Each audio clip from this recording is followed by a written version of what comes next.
Hupari police ठाण्यात दाखल असलेल्या आत्महत्येस प्रवृत्त केल्याच्या गुन्ह्यातील आरोपी पत्नी मेव्हणी आणि सासरे यांना इचलकरंजी येथील मेट जिल्हा व सत्र न्यायालयाने अवघ्या 7 दिवसात नियमित जामीन मंजूर केला आहे। या प्रकरणातील मयत प्रवीण उर्फ परवेज बाळासो मुजावर राहणार हुपरी यांनी एप्रिल 2026 मध्ये विषारी औषध प्राशन केले होते। त्यानंतर त्यांना उपचारासाठी छत्रपती प्रमिलाराजे रुग्णालय कोल्हापूर येथे दाखल करण्यात आले, मात्र उपचारादरम्यान त्यांचा मृत्यू झाला। मृत्यूनंतर त्यांच्या कपड्यामधून एक चिठ्ठी मिळाल्याचा दावा करण्यात आला। त्या चिठ्ठीमध्ये पत्नीच्या एका व्यक्तीसोबत अनैतिक संबंध असल्याचा संशय व्यक्त करण्यात आला होता।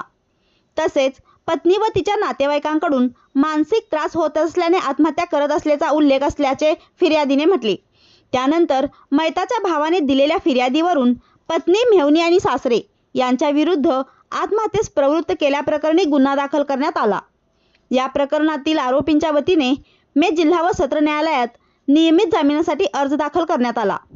आरोपीचे वकील यांनी न्यायालयासमोर मांडलेल्या युक्तिवादात उपलब्ध कागदपत्रावरून आरोपींनी मयतास आत्महत्येस प्रवृत्त केल्याचे आवश्यक कायदेशीर घटक प्रथमदर्शनी दिसून येत नसल्याचे नमूद केले।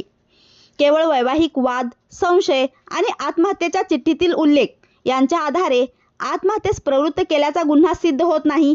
तसेच तपासासाठी आरोपींना पुढील कोठडीत ठेवण्याची आवश्यकता नसल्याचेही न्यायालयाच्या निदर्शनास आणून देण्यात आले।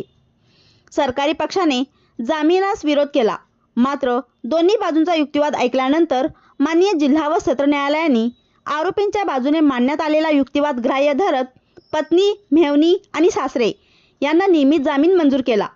या प्रकरणात आरोपींच्या वतीने ॲडव्होकेट परवेज संधी यांनी काम पाहिले।